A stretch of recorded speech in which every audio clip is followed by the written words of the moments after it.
Now, my life, I'm willing to admit, my own life, which is mainly devoted to the question of language, is inconceivable without, say, the King James version of the Bible, sometimes not by the Aquinas group, but by others called the Authorized version of the Bible, and by the Cranmer Prayer Book, which falls somewhere on the Protestant-Catholic frontier, and other things. I couldn't imagine my life without being able to call upon verses and staves of this, or in fact without being visited by them when I didn't even call upon them.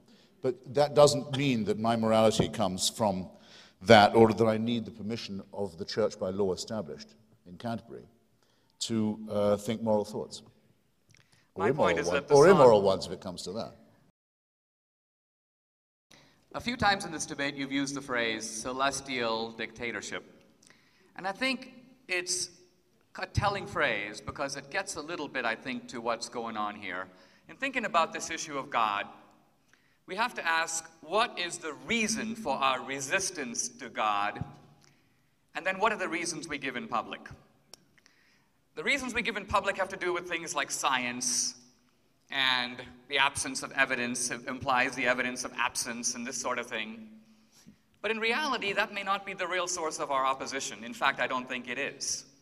I think ultimately it's not that you don't believe in God, and it's not even that you don't believe in the resurrection. I don't even think you care one way or the other. It seems to me that what you really worry about are the strictures of Christian morality.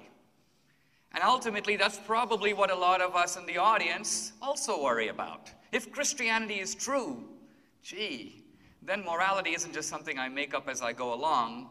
There really are some commandments I need to follow, and there are certain ways in which I may have to constrict my lifestyle. In other words, I can't live exactly the way I want. The freedom I enjoy in college doesn't necessarily entail complete moral freedom. So Christianity in this sense is viewed not as untrue, but as oppressive, as in a sense being an inconvenience to your life as the way you want to live it. And so you resist it.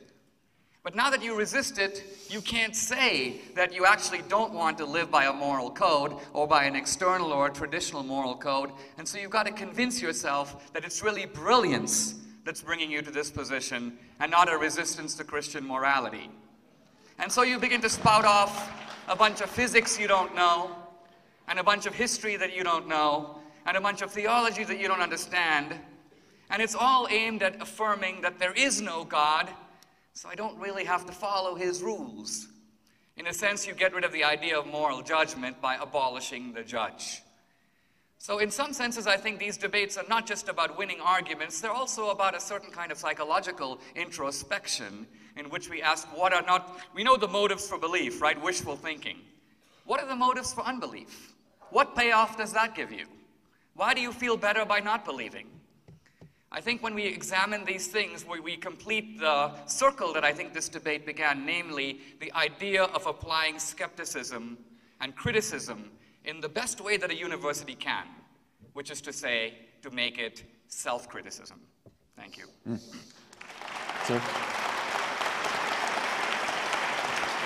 Well,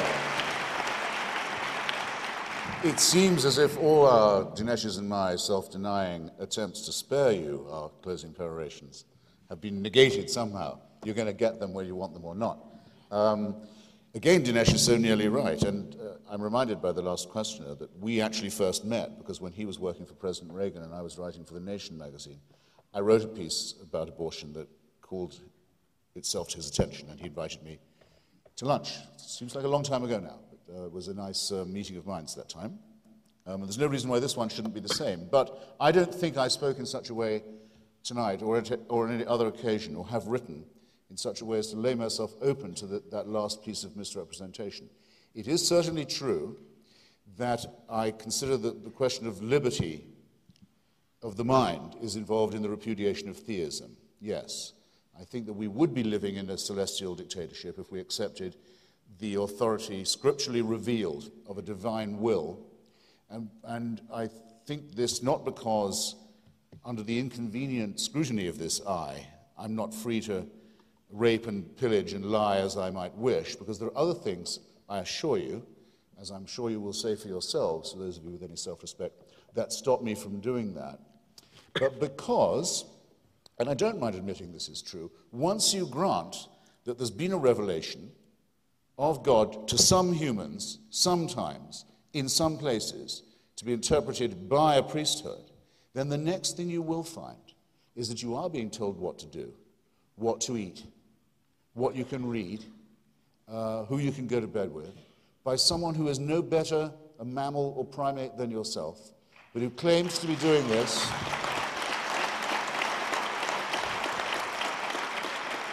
who claims the right to run your life and your sex life and your mind and your reading matter in the name of God. And I won't have it, okay?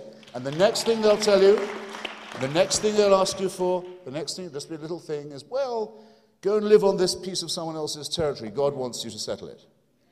The next thing will be, you're called to holy war now because we can't coexist with the infidel. The next thing will be that. Let it in once, and you let it in, all of it. Of all the questions of mine that Dinesh didn't even attempt to answer this evening, because we were talking not about Christianity, but about religion, was, is this only true for one sect, or is it true for all of them? If it's only true for one, on what grounds is that the case? If it's true for all of them, where would that leave us as a species? Think on these things, ladies and gentlemen. Think on these things as you go home. Thank you.